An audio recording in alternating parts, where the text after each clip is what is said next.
Vamos lá, gente. Dando continuidade, eu acho que eu falo muito, que uma hora foi pouco e tem tanta coisa para falar, né? Então, exatamente isso. Vamos voltar para a foto aqui, Adler. O que é que a gente vê, tá?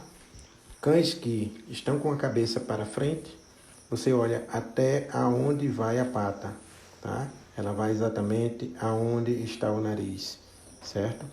Veja que as duas patas se encontram no centro, tá certo? E que a proporção é a mesma. Esses cães, com certeza, são cães equilibrados de angulação de frente e de traseira. São cães que não fazem nenhum esforço para movimentar, tá certo? Então, isso é importante. Quem tentar convencer vocês de qualquer coisa em contrário está errado, porque isso é a movimentação de canis tradicionais, como Innisfree, como Carnovanda. Isso é uma movimentação de um cão que todos querem ter. Qualquer coisa diferente disso está errado. Aquele passo curto, aquela frente sem amplitude, um cão sem proporção, está tudo errado, tá certo? Vamos nos espelhar nos bons, vamos nos espelhar nos tradicionais. Eu comecei minha criação me espelhando no Carnovanda, no Innisfree, no Crístaras e no Contoque, tá certo? Então, é importantíssimo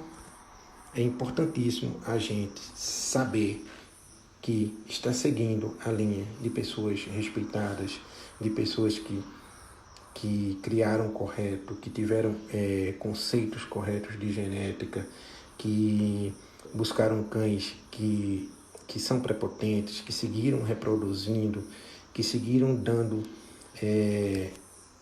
qualidade à sua descendência, tá certo? Quando eu saí para buscar um neto do Nicholas, eu sabia quem era o Nicholas, eu sabia o que o Nicholas reproduzia, tá certo? Nada foi por acaso, nenhum sucesso é por acaso. Todo sucesso só vem com conhecimento. Tem alguma pergunta? Tem. O dorso rolante tem a ver com a movimentação, correto ou incorreto? O dorso do husky nunca deve balançar, né? Nem para nenhum dos lados. Nem girar e nem subir e descer. Se ele sobe e desce, ele é selado. E se ele gira assim, o cão deve estar muito gordo ou isso aí deve ser penalizado. O dorso do husky deve ser firme, inteiramente firme. A outra pergunta, não. Não, senhor. Eu passei muito rápido, deixa eu falar mais desses cães lendários, tá? Aqui está o Fahrenfrost. Esse cão, ele foi, por muitos anos nos Estados Unidos, o top producer, certo? Ele é o cão que mais teve cães que foram campeões americanos. Isso é o chamado top producer nos Estados Unidos, tá certo? Aqui está o Ivo, que é neto dele, certo?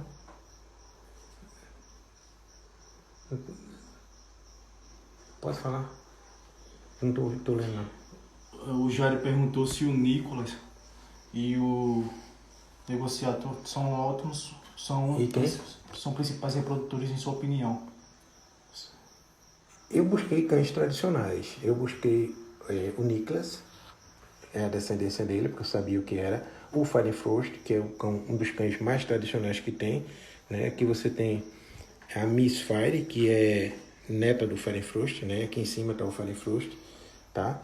Então, eu busquei cães que dessem consistência, tá? E o ST. Você nunca deve... Eu tenho muito medo. Eu sou muito tradicional no que crio. Eu tenho muito medo de linhagens novas, tá? Com pedigrees em outbreeding, porque eu não sei, apesar de serem cães fantásticos, lindos, mas se é um outbreeding, por melhor que seja o canil, eu fico com medo, porque eu não sei em que esse cão vai ser prevalente para ele acrescentar na minha criação, tá certo? Eu posso usar ele para fazer um autocross, tipo, uso para refrescar o sangue e depois volto na minha criação, tá? Mas, fora isso, para seguir fazendo outbreeding de forma nenhuma, certo? E aqui o melhor exemplo. Aqui prova que o canil é feito de fêmea. Aqui está Beyoncé e a filha dela, né? Aqui você tem dois filhos, um filho dela, que é o Logan, né? E você tem um neto dela, certo? E aqui dois bisnetos dela, certo? E aqui ela com a filha, certo? Aqui, ó, filho, filha, filha, filho, filha. Então você vê que um canil é feito de fêmeas. Você tem que escolher que matriz você vai começar. Não, o canil não é feito de macho, tá? Camarada, tem muitos machos que ganham exposição, mas o canil é feito de fêmea, não esqueça. Não adianta, se você não parte, não é porque um cão é lindo e maravilhoso que você vai querer ele no seu pedigree. Você tem de conseguir, veja, aqui você tem 3 cães, onde você tem, nesses 3 cães, características muito semelhantes, tá? Você vê que a linha de trabalho desses 3 cães, do Nicholas Wolf, do Alexander Wolf e do Dennis, você vê que a linha de trabalho é a mesma e ela segue com qualidade. Então, é isso que você consegue marcar uma criação. Fora disso, não. Tá certo? Aqui nós temos, ó, uma foto de Peter. Aqui, ó, uma foto de Peter de lado. Tá certo? Então, você veja que a gente não perdeu muito do que a gente tinha aqui. Tá? Na primeira geração, a gente não perdeu muito do que tinha aqui. A gente conseguiu segurar um tipo. E a partir daí, Peter e Beyoncé foi quem marcaram um camarada. Alguma mais perguntas, irmão? Tem. A Tamires vai fazer uma pergunta, estamos aguardando, e tem outra pergunta aqui. O que levar em consideração na hora de selecionar uma cadela para a matrícia?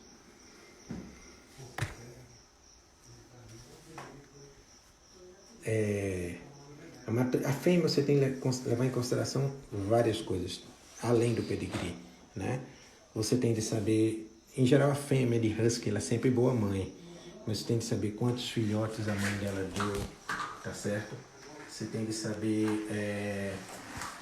se essa ninhada ela teve uma boa resistência, se ela sobreviveu, porque às vezes você tem uma ninhada grande, mas a vitabilidade dela é muito pequena. Tá certo? Isso é uma característica de uma boa fêmea para ser matriz, né? Então, isso é característica reprodutiva. Se você quer uma fêmea, você quer um útero para seguir seu trabalho. Então, você precisa primeiro saber a qualidade desse útero, a qualidade da genética, a quantidade de filhos que tem, isso e tudo, tá? E isso é importante, mas antes de tudo, o pedigree, certo? Você tem de ter a fêmea certa, tá? Com os cães no pedigree certo, para que você possa trabalhar em line breeding com o macho que você vai escolher. Não adianta você ter uma fêmea, tá?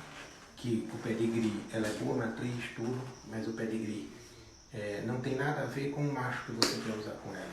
Então, assim, você não vai conseguir, apesar dele ser fechado, mas você vai, se você tiver uma oportunidade de fazer um outcross, ótimo. Porque você usa a fêmea e depois volta com o macho. Aí ótimo. Se não tem essa oportunidade, aí não. A pergunta da Tamires é: quais características mais fáceis e difíceis de se identificar? De fixar ou identificar? Identificar. Eu acho que fixar, né? Veja, eu consegui fixar na minha criação o camarada, se você olhar. Cabeça, dorso, cauda, ossatura e movimento.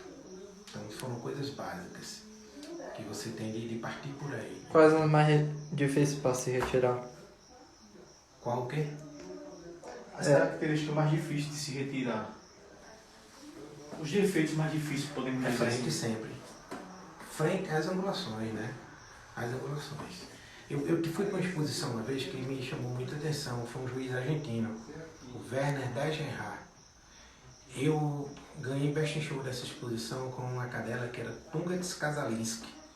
Era meia propriedade do Tony Noronha e meia propriedade do Fabrício Minuscoli. esse juiz, ele botava os cães, ele deixava o rei armar o cachorro, ele examinava, olhava as angulações, tudo. Quando terminava, ele olhava e dizia, um passo à frente. Quando o cão dava um passo à frente, o cão desmontava tudo. Você via a Rottweiler que pegava e abria a frente, atrás ele entortava. E ele pegava e... Ali ele terminava a decisão dele. Moni estava sem pelo.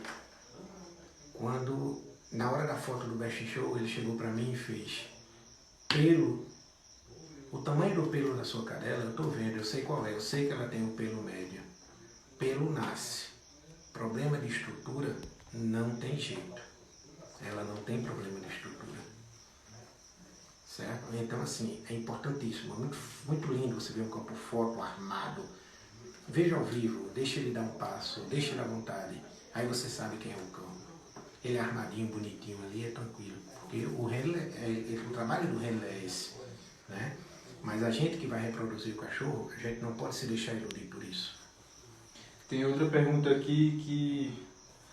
o que fazer quando a mãe de sua cadela tem uma genética muito forte e não deixa muita característica do macho padreador ser passada para os filhotes? Vocês têm que fazer o que eu fiz, né? A Beyoncé, você viu lá, ela imprime muito bem. Foi o que eu fiz, eu cruzei ela com o London, filho de 2 irmãos. Eu não comprei, veja, quando eu saí para buscar cães para fazer um outbreeding, certo? Que eu precisava refrescar o sangue, eu fui buscar fêmeas. Eu fui buscar Alton, fui buscar Veshiba, veio Dunlop, tá certo? Eu fui buscar fêmeas. O único macho que eu trouxe, aí quando eu vi de madrugada, chegou uma mensagem no Messenger do Alfonso me oferecendo cachorro. Eu vi o vídeo bonitinho. Quando eu vi o pedigree, eu disse, eu quero. Eu não podia nem ser o que eu estava esperando, mas aquele pedigree era um pedigree filho de 2 irmãos. Era o único que eu poderia usar para ter certeza de que, fenotipicamente, eu ia conseguir ver as qualidades dele para eu poder seguir com elas. Porque se eu, por mais qualidade que ele tivesse, se fossem distintos, entendeu? Se ele não fosse fechado, eu iria perder esses genes, porque eu não ia conseguir identificar meus filhotes. Seguindo essa mesma linha de raciocínio, como avaliar a procedência de um reprodutor? Observando seus filhos, sempre. Veja seus filhos. Não veja vitória em exposição. O cão pode ser o maior vencedor de exposição, mas ser um péssimo reprodutor. A inserção de cauda ruim é possível se corrigir em gerações? É aquela coisa, é uma herança poligênica, certo? Eu não estou vendo genes que estão ficando, tá? A gente nunca deve, em genética assim, nunca deve corrigir um defeito com a qualidade, porque você só vai gerar heterozigose. Essa heterozigose, você vai seguir com genes recessivos ali, tá certo? Que você não vê. Eles podem ficar numa quantidade pequena ou numa quantidade grande, você não vê esses genes, e mais na frente você consegue chegar no tipo de cão que você quer quando você olha a cauda enrolada. Vou dar um exemplo. Um cão camarada que foi melhor husky siberiano do Brasil, o Prince. Tá? O Prince eu cruzei uma filha de Dick com Dick, tirei Prince. Prince tinha uma cauda enroscada. Foi um cão trabalhado para estar em exposição. Por que eu não fiquei com o Prince? Um cão lindo. Por que eu não fiquei com ele? Se ele vem de um inbreeding, tá? E apesar de um inbreeding, nem Dick, nem a filha tinha, nem nada para trás tinha, ele está com esse gene, a carga de gene recessiva dele é imensa para esse problema. Então o que acontece? Ele vai passar isso muito. Então para que seguir uma criação? Quem cria tem de criar certo. Existe uma diferença entre você criar um cão ou você querer um bom cão para colocar numa exposição. Tá? Em outras raças aí tem gente que bota borrachinha nos dentes, faz isso, faz aquilo, mas exposição é uma coisa, reprodução é outra. Fazendo um paralelo ao que você acabou de falar, o que você tem a dizer sobre agnatismo e prognatismo? O dominante é a tesoura, tá? Agnatismo e prognatismo sempre vem de genes recessivos, tá certo? Eu tenho aí pedigree do camarada, num pedigree inteiro você só tem um bisavô que não é camarada. Então são 4, 8, 6, 14, 16 cães, né? Nesses 16 cães eu lhe digo, no começo eu tirei 2 cães turquês e eu tirei da criação e não repeti o cruzamento, não segui aquela linha, tá? Foram filhos de Penélope e eu não segui na linha. Você pode ver que Penélope, ela não seguiu na linha do camarada. Isso é criar sério. Penélope tinha mordedura correta. Penélope ganhou especializada de Husky do Clube do Husky de São Paulo com o juiz italiano, criador da raça, mas eu não segui com a linha dela, porque com ela eu tive vários filhos que não tinham problema de mordedura, mas 2 tiveram e eu tirei da linha de sangue. Isso é seriedade. Genética não te perdoa, então não perdoe a genética. Não tente corrigir o que a genética está te mostrando no fenótipo que está errado. Anteriormente foi feita uma pergunta sobre a dominância da fêmea em relação aos seus filhotes, você respondeu. Fazendo ela essa resposta que você deu e essa pergunta, para que ela possa, a ninhada, ter característica do macho, seria botar um macho mais fechado. E fazendo outra pergunta também que foi feita aqui, e qual vai ser a hora que podemos abrir a linhagem? O line breeding, quando você segue muito em line breeding, você começa a selecionar genes, tá? Você tem uma carga genética confiável, tá certo? E essa carga genética você está selecionando por fenótipo, não por genótipo. Só se seleciona por genótipo se você fizer o teste genético. Isso é importante para catarata, é importante para displasia progressiva da retina, já tem teste genético, é importante, tá certo? Para saber se seu cão é portador. Você pode ter 2 cães que não tem, na sua, faz fundo de olho, tudo maravilhoso, e de repente aparece um filhote lá na frente com problema de distrofia progressiva da retina, atrofia da retina progressiva, certo? Porque esses cães eram portadores e isso aí levou até gerações à frente. Aí tem que tomar cuidado. É a sensibilidade do criador, tá? Quando você começa a ver queda de tamanho, quando você começa a fechar demais, você começa a perder altura, você começa a perder ossatura, você começa a perder saúde, tá? A fragilidade. Aí vem a hora de você ter um refresh, né? Você fazer um outbreeding, trazer um cão que realmente um pedigree não tinha nada a ver. Mas lá atrás, não avô, bisavô, mas lá tataravô, lá para trás, 4, 5, 6, 8, 10 gerações, tem que ter pontos de contato. Senão você vai fazer um outbreeding, tá certo? Mas você vai acrescentar genes que você não sabe nem de onde vem. Não pode nem somar nada. Talvez nem some nada para você.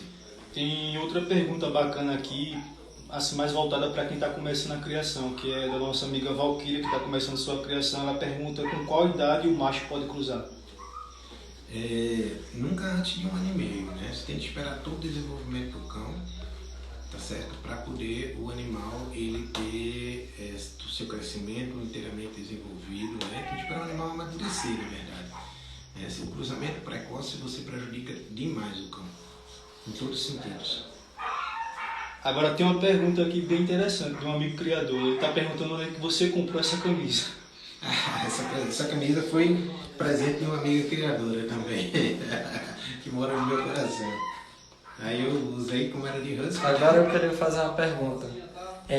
Quais são os seus planos para as próximas ninhadas que o senhor está garantindo para expor nas exposições? Eu tenho esse... Agora, como é que eu posso dizer? Nosso grande desafio todos sabem, né? Joe e Blue são cães Tangotara que eu trouxe da Espanha. A minha amiga Leonor, ela comprou o sêmen com toque Dennis de Mendes. O cão morreu em 1980. Então assim, e ela cruzou com uma cadela que tem a linhagem do Grey Spirit e de cães tradicionais da Espanha. entendeu? Que ela conhecia muito bem o peregrino dos cães e toda a geração deles. E eu estou começando a trabalhar isso agora. Eu me sinto assim honrado pela confiança dela, porque eu fiz uma coisa, eu tenho a oportunidade de ter esses cães que têm um sangue de 1980, tá certo? Deixa eu deixar aqui. De ter o sangue de 1980 e eu começar a trabalhar do meu jeito, tá?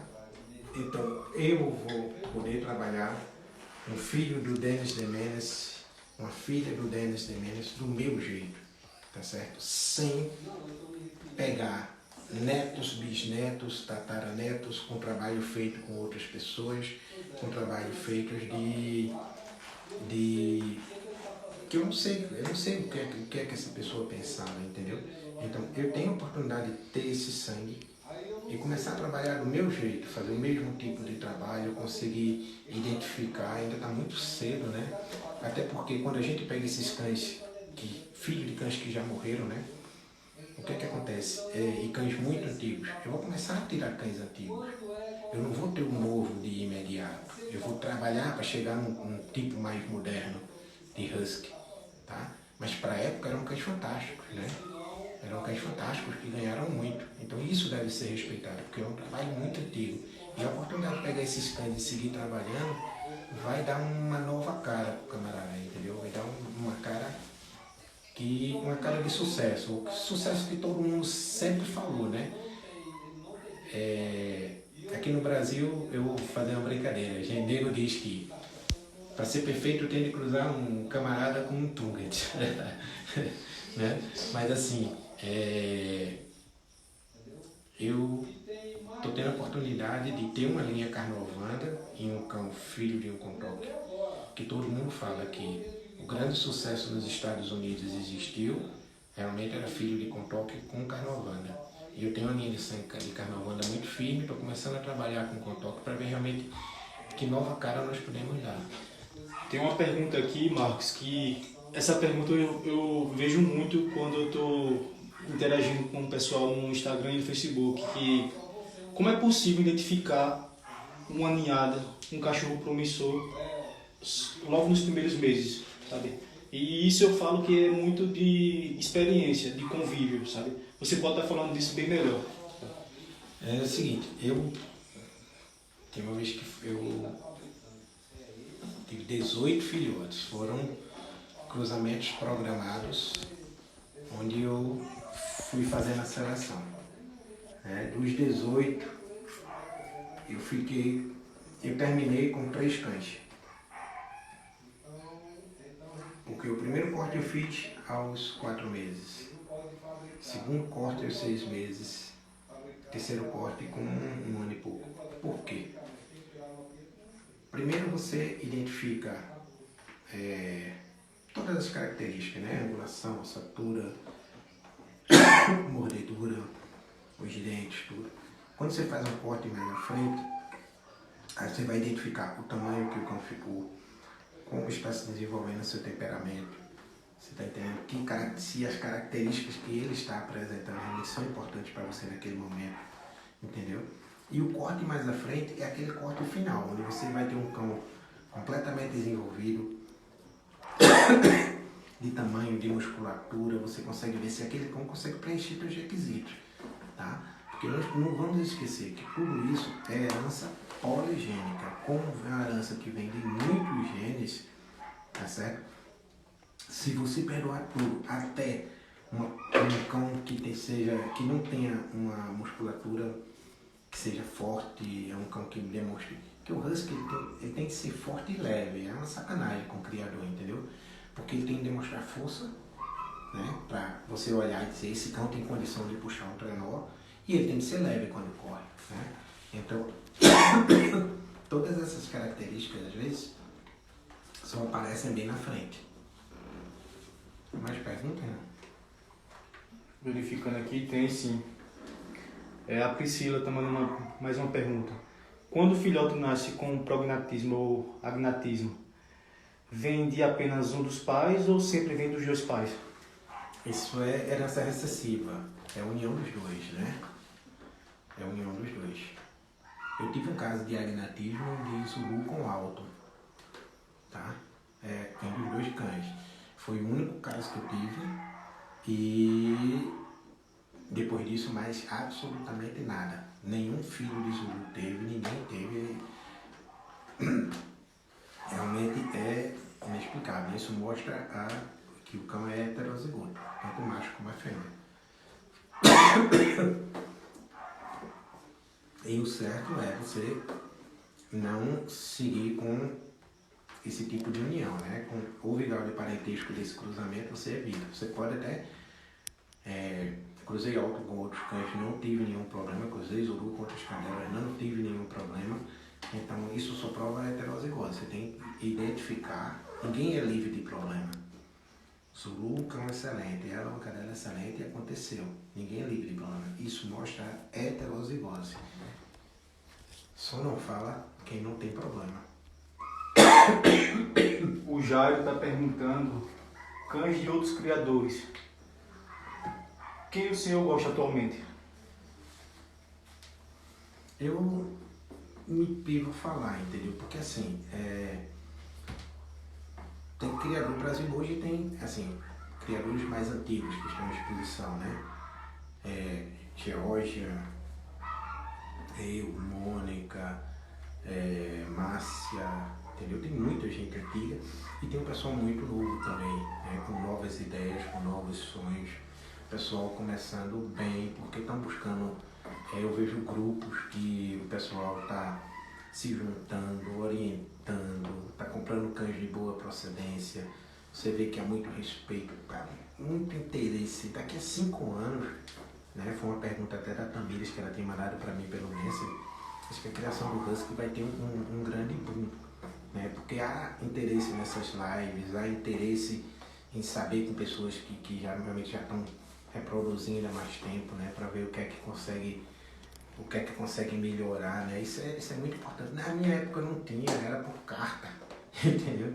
Eu recebia carta em casa de Mônica, então não tinha contato, gastava, nossa, eu com o Rogério Farinha, com o Fabrício e com o Walter, eu gastei muito dinheiro de telefone, eu ligava para a Argentina, ficava horas e pagar conta de telefone vinha altíssimo, entendeu? Hoje em dia é tudo muito mais fácil com a internet, esse aprendizado e tudo.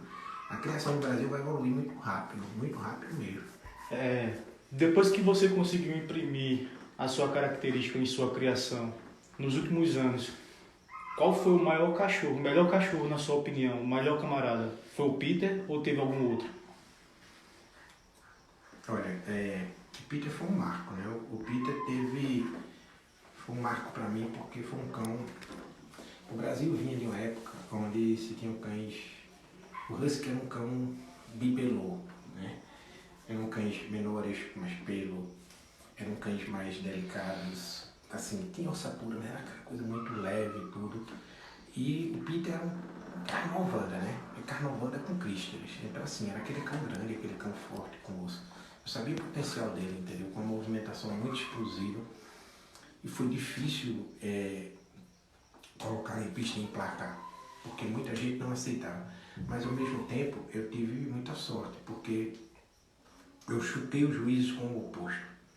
Eu coloquei os juízes para pensar, o Peter é grosseiro ou aquele cão que falta, entendeu? Como eu joguei com o oposto, Peter tem boa altura de perna ou o outro cão que não tem? O Peter tem uma movimentação mais explosiva, mais leve, ou o outro cão, aquele passinho picado, é o mais correto? Então, assim, eu choquei com o extremo. E eu vi o seguinte, eu consegui muito, venceu muito, um cão que venceu muito e imprimiu muito na criação. Um cão muito prepotente. Mas eu vi que o sucesso veio em gerações e gerações dele, com ele, por ele, porque tudo vem dele. Se você for olhar Peter e Beyoncé, a cara é de todos. Tu olha Billy Joy, parece com Peter, filho de Billy Joy, você olha, um sangue que o cão já morreu, entendeu? O cão já morreu e ainda hoje você olha e ele ressurge na sua linha de sangue por conta do line brand. Para descontrair um pouco, o Robson perguntou que cachorro é esse, está latindo aí o Ivano, se é um cachorro ou é uma hiena. E tem gente interessada no cruzamento de Melrizinha também, viu? Esse cão que tá aí é Vitor. Ele grita com tudo, ele não late, ele grita, nem o Yui, ele grita. E realmente, assim, pra gente é a oportunidade, assim, esse trabalho com essa linha de sangue do Kuntoki vai trazer muita alegria. E também tem uma cadela do Walter que está conosco, que ela é da linha de sangue do Walter, e uma cadela italiana. Então essa cadela, ela, com certeza, vai pra gente fazer. E a linha de sangue do Walter, eu tenho o Dick nela e eu tenho o Diesel. Entendeu? Então eu tenho, é uma cadela que eu não vou fazer necessariamente, não é um outbreeding, porque eu tenho um pouco do meu sangue lá. Vai ser muito interessante porque é para dar um refresco na linha de sangue.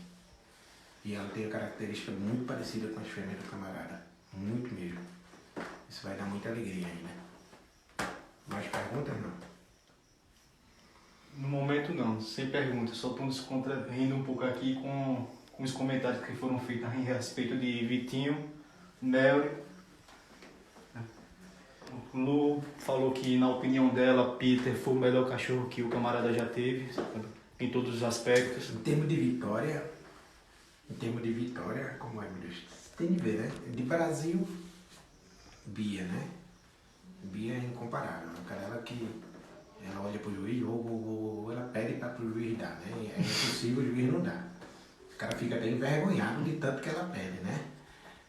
Fora do Brasil, o maior vencedor foi o Red, né? Campeão em mais de 16 países. Então, um cachorro que nos deu muita alegria e, melhor do que tudo, chegou um ponto onde eu tinha que decidir, ou eu usava Red ou Zulu para seguir a linha do camarada, né? Foi uma escolha dificílima, mas eu optei pelo Red, pela consistência que eu vi dos filhos. Eu achei mais consistente. Também porque, veja, eu sempre trabalhei com Carnovana. A Carnovana é uma linha de cinza e preto, certo? Sempre cinza e preto. E eu saí tirando o que era vermelho. Eu não fiquei com nenhum vermelho, com nenhum amarelo. Eu tirei da linha. E fui reproduzindo.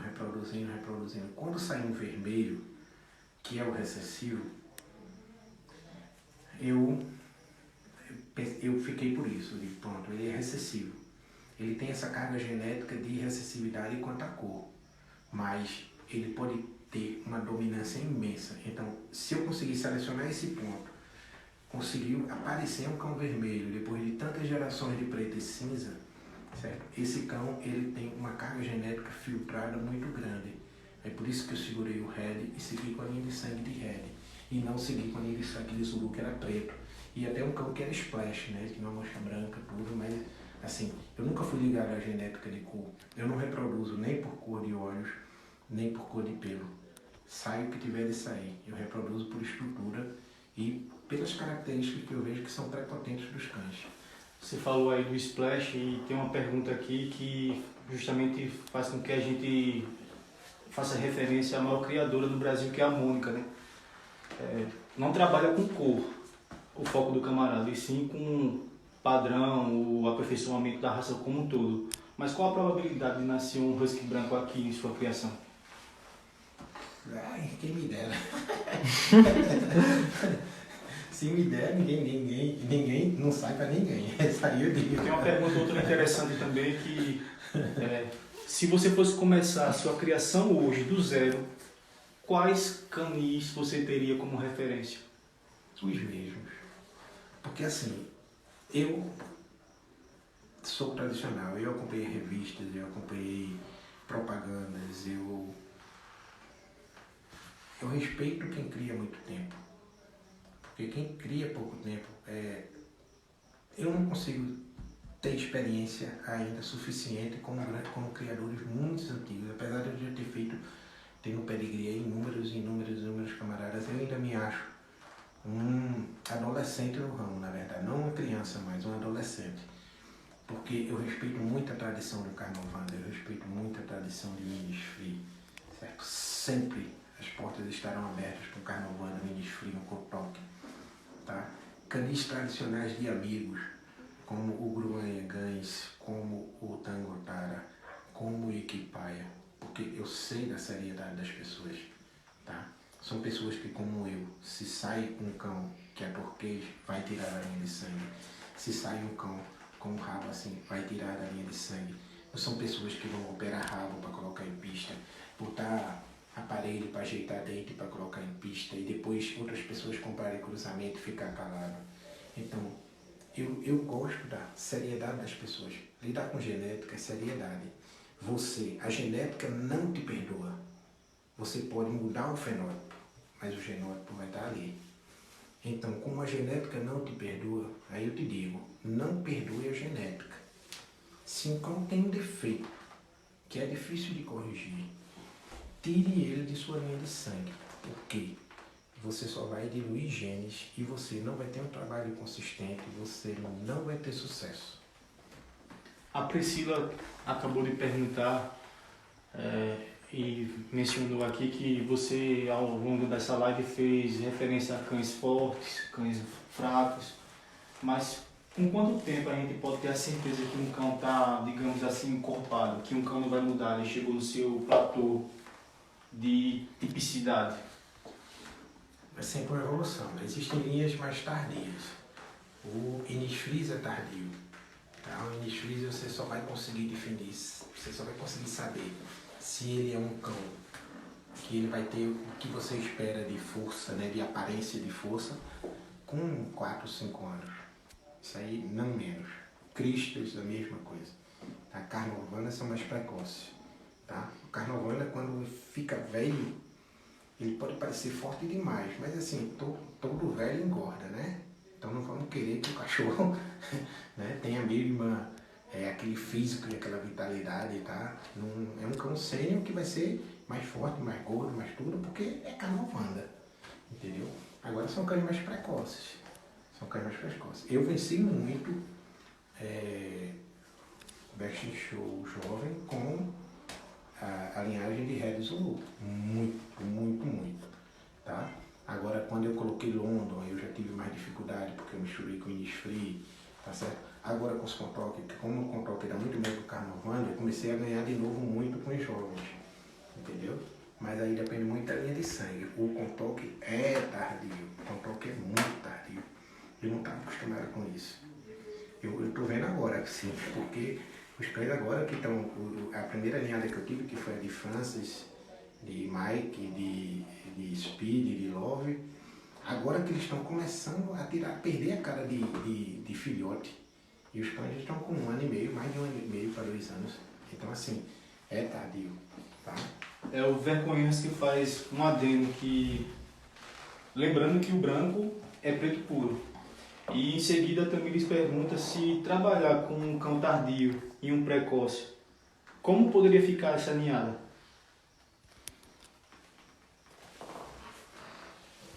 Trabalhar com tardio e precoce, né? E aí é aquela coisa, você tem que saber realmente quais são as linhas de sangue que você está trabalhando, né? Porque você pode ter uma ninhada extremamente heterogênea, né? E você vai avaliar exatamente com os cortes que eu falei, né? Eu sempre separo com 4 meses, com 8 meses, com 1 ano e meio, entendeu?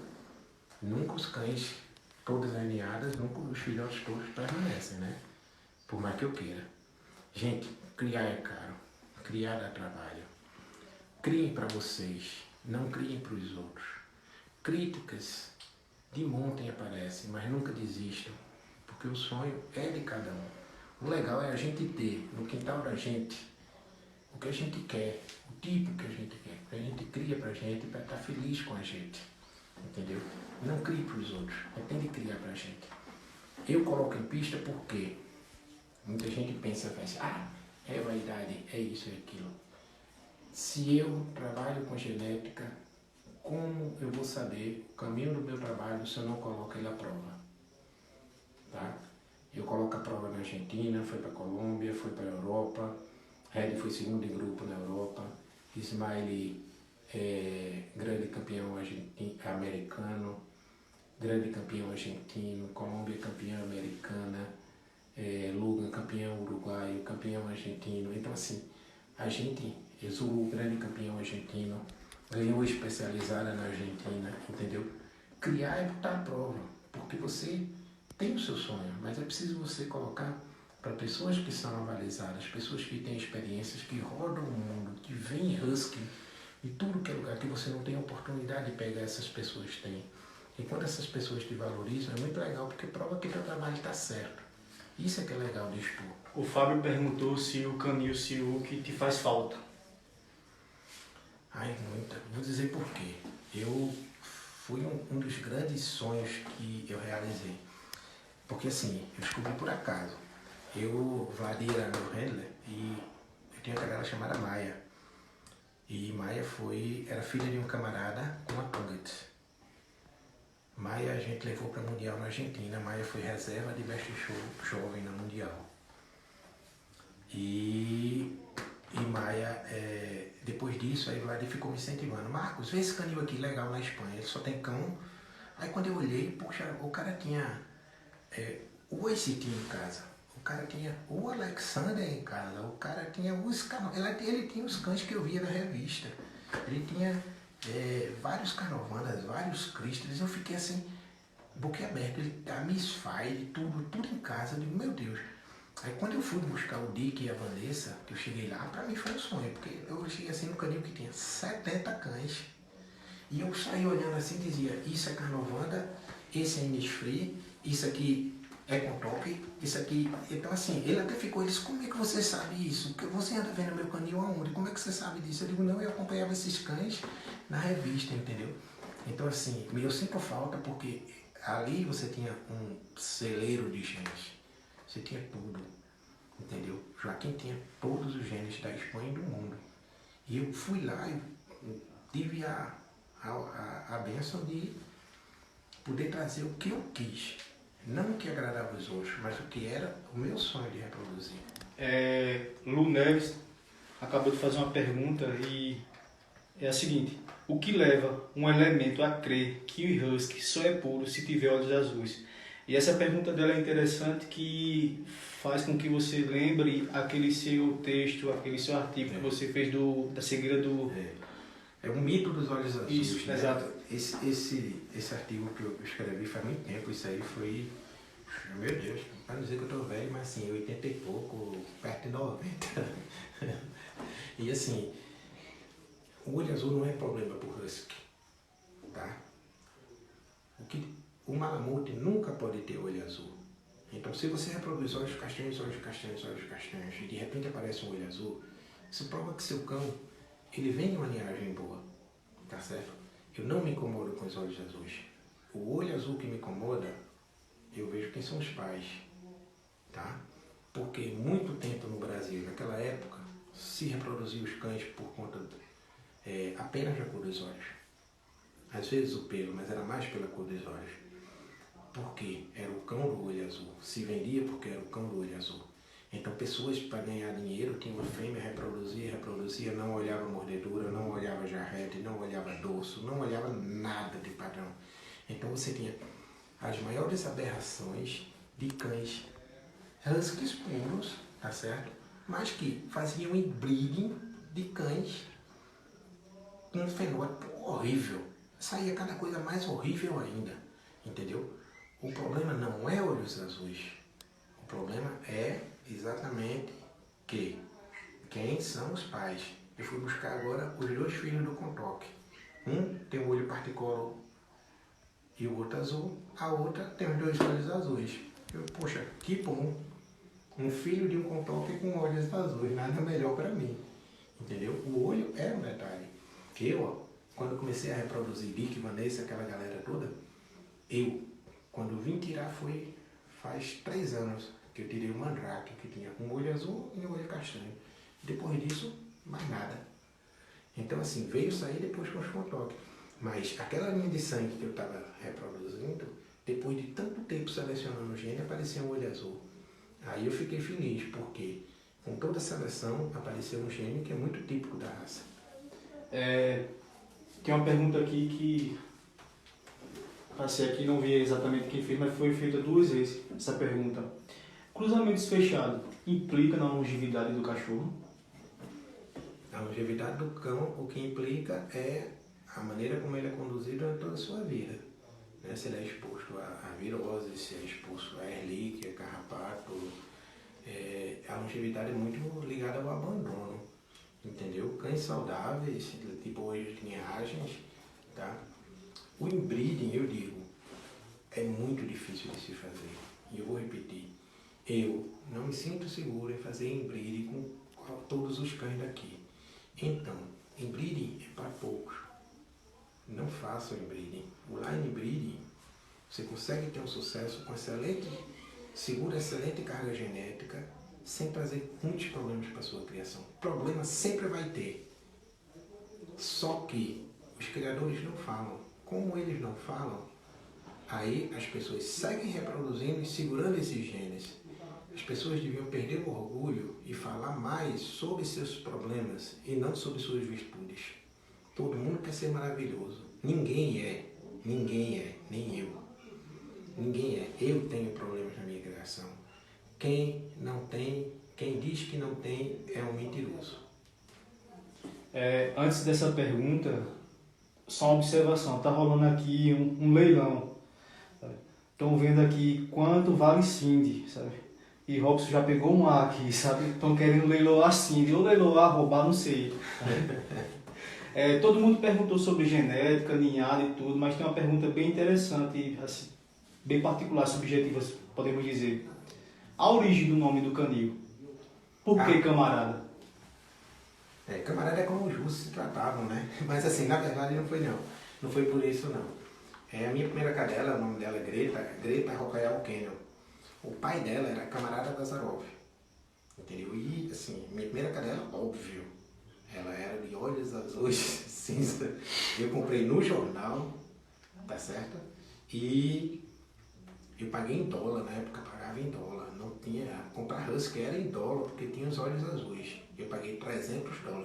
Aliás, eu não. Foi um presente da minha irmã e do meu cunhado, de Marluce. Então assim, foi $300 de Greta. E eu fui receber Greta assim, todo feliz, assim, uma caixa tinha 6 filhotes, tudo cinza do olho azul. Aí eu botei a mão assim, uma assim, e disse, é essa? Aí o cara olhou pra mim e fez, como é que você sabe? Eu disse, não sei, ela olhou pra mim, eu achei que era ela. Aí peguei e disse, é ela mesmo. Mas foi sem brincadeira. Aí peguei ela, fiquei, né, com o cara no braço. Aí quando eu peguei, que entreguei o dinheiro a ele me entregou a tarjeta. Aí ele olhou pra mim e fez, tem certeza disso? Eu disse, claro, eu tô feliz. Ele disse, graças a Deus. Eu disse, por quê? Ele disse, faz 45 dias que eu não durmo, desde que ela nasceu, ela não me dá paz. Todos ficaram quietos, menos ela. Eu disse, pronto, ela é a minha. Aí pronto. Aí foi aí que eu comecei a conviver com o temperamento de um husky, entendeu? E o pai dela era camarada Vazarov. Aí em homenagem a ela, eu botei o nome do canil camarada Vazarov. E eu me apaixonei pelo Carnovanda porque ela era neta de um Carnovanda, entendeu? E eu comecei a buscar o canil e referência do canil por conta do avô dela. Aí por isso que eu comecei a me apaixonar pelo Carnovanda, a buscar, e foi a linha de sangue que eu resolvi seguir, tá? Junto com o Innisfree também. Outra pergunta aqui, quantas ninhadas são necessárias para avaliar a predominância de um reprodutor? A preponderância. E por que atualmente o husky não é tão popular assim? Não se busca muito husky para comprar, para ter, sabe, sim outras raças. O ideal para você saber a prepotência do cão, quanto ele é prevalente, quanto ele passa dos seus genes, é você, pelo menos 2 cruzamentos com cadelas abertas, né? E pelo menos 1 ou 2 cruzamentos com cadelas que tenham alguma consanguinidade, não com ele, mas ela seja fruto de um line breeding. Porque você aí vai ter genes completamente diferentes e 2 fêmeas onde você sabe mais ou menos o que ela pode te passar. Aí você vai poder filtrar o que é que ele conseguiu passar, tanto com a cadela aberta como com a cadela fechada. Aí você tem a prepotência, né? Eu acho que o que torna o husky hoje, acho que o problema do husky não é nem a popularidade, não. O husky é sempre um cão muito popular, muito querido, né? Mas hoje é praticidade, espaço, a maioria das pessoas moram em apartamento. O temperamento do husky é muito particular, né? Nem todo mundo se... O husky é aquela coisa, você não é dono dele, ele que é seu dono, né? Ele não faz o que você quer, você que tem que fazer o que ele quer, entendeu? Então é aquela coisa, sempre uma questão de espaço, uma questão de muito do temperamento do siberiano mesmo. Tá? Agora, que é uma raça encantadora, que qualquer pessoa corre atrás como louco, isso aí nem duvide disso. Pronto, gente, faltam 5 minutos, faltam 10 minutos, né? Então, assim, vamos mais algumas perguntas e depois eu vou agradecer a todos que estiveram presentes aí. Eu espero ter podido colaborar, né? Com o aprendizado e vou estar sempre disposto a ensinar tudo, a fazer o que for possível para que a raça se desenvolva, cresça e que novos criadores sigam realmente em novos rumos aí, buscando o crescimento da raça, né? Com união. Eu acho que é importantíssimo. A gente tem que entender que o Brasil é um país continental, né? O Brasil precisa de uma especializada não só em São Paulo. A de Goiânia que o pessoal está fazendo é fantástica, porque é um novo centro de criação. Aqui no Nordeste a gente, graças a Deus, está conseguindo realizar, o pessoal está participando, o Martônio está participando, o Tiago está participando, os meninos de Campina Grande, o Arthur, né, está conseguindo vir. E assim, a gente está conseguindo montar um novo polo, tá? Porque é a forma de estimular o crescimento da raça, entendeu? Então, assim, o Sul tem de voltar a fazer especializadas, o pessoal voltar a colocar e expor, porque só assim o Brasil vai ser maior ainda, entendeu? E a gente precisa de um foco no Norte, né? Alguém que abrace a raça lá, que comece a fazer especializada, comece a juntar a gente, para poder a gente realmente de Norte a Sul fechar com o crescimento da raça, que é tudo que é mais importante. É seguir com esse legado que Mônica deixou, entendeu? Que Mônica é a grande baluarte. Eu só crio porque Mônica ia pro correio colocar carta para mim, entendeu? E o trabalho de Mônica tem que ser colocado nos céus, porque até hoje ela é a pessoa que mais agrega para a raça. Ela não separa ninguém, ela só junta as pessoas, ela só junta amantes. Isso aí é lindo, é lindo. Valquíria fez uma observação aqui e eu tenho que concordar com ela, né? A coisa ruim de criar um husky é que você acaba viciando. Você não consegue ter um só, né? Eu já tô aqui, eu nem compro. Eu já passei de 20, aí depois de 20 já passei de 30. Eu digo, meu Deus, tem de voltar para 20, 25. Aí depois quando eu vejo, aí tem ninhada, vai 40, 45. Eu, Jesus Cristo, não cabe mais. Agora eu me mudei para uma chácara, agora aqui que cabe, eu digo, pronto. Minha irmã, a primeira pergunta que fez, me diga uma coisa, eu disse, o que é? Ela disse, quantos priminhos cabem lá dentro? Eu digo, se você for julgar por isso aí, nós estamos perdidos, porque cabe muito. O Alisson perguntou aqui uma dica que você dá para quem está pensando em começar a criação. A dica mais importante, assim. Sempre buscar cães sérios, sempre aquilo que eu falei, valorizar o pedigree. Conhecer os cães que estão no pedigree que você está comprando. Se puder comprar um cão de um line breeding, melhor, tá? Porque depois você pode trazer outro de outro line breeding, você pode usar um cão aberto. E daí você vai começar um trabalho mais consistente, sem começar aquela coisa sem cara, sabe? É um trabalho sem cara, que é aquela coisa de outbreeding, e não é depois de tanta coisa que eu falei de genética, eu ficaria frustrado as pessoas saírem com o pensamento de olhar só fenótipo, por Jesus Cristo. Tem de aprender a olhar o genótipo, tem de aprender a seguir as coisas pelo genótipo, porque é o futuro, é o que vai dar consistência, é o que vai fazer de você um grande criador. Encerrando as perguntas aqui agora, porque o tempo da live já está terminando, eu admiro muito as pessoas que acompanham todos os canis, não só o camarada e sabe o nome desse cachorro, sabe a campanha que está fazendo e outra. A gente tem uma pergunta aqui que quais os cães que estão no exterior, ou se tem cão no exterior, representando o Brasil, representando o camarada? Acho que é o único cão brasileiro no exterior, o Kurt, né? Ele fechou o campeonato americano, estava fechando o grande campeonato, mas com essa pandemia aí a gente até deu uma segurada, que o dólar foi lá para não sei para onde. Eu digo, Jesus Cristo, para que estudar não. Então sai caro, né? Sai caro realmente. Eu sempre gosto dessas coisas de mandar para fora tudo, em especial os Estados Unidos, que é um dos maiores celeiros, né, da raça, entendeu? E como é um grande celeiro da raça, é sempre bom você estar em pista competindo com Carnovanda, com Crystales, com Innisfree. Saber que eu já ganhei raça lá, que fiquei em terceiro de grupo, é muito gratificante, entendeu? Porque é um trabalho muito, muito regional, entendeu? Muito de sonho, uma coisa muito particular. E eu só quero estimular todos, entendeu? Eu vou estar sempre presente, eu quero agradecer a todos que, poxa, 2 horas, eu falo demais, né? 2 horas falando. E assim, eu só quero agradecer a todos, assim, a presença, o prestígio, né? O prazer de tê-los aí e vamos botar essa raça pra cima. Valeu? Só um adendo também, sabe? A gente fica muito feliz quando a gente vê husky, não só camarada, mas de outros canis, de outros criadores em pista, sabe? Principalmente aqui no Nordeste. Sabe? Precisamos colocar os cães em pista, precisamos estar unidos, precisamos compartilhar esse tipo de informação, conhecimento. Agradecer também os canis do Sul, Sudeste, sabe? E no Brasil todo, sabe? E outra coisa é que a exposição, assim, a disputa é ali na pista, né? Fora da pista, somos todos amigos. E é isso aí.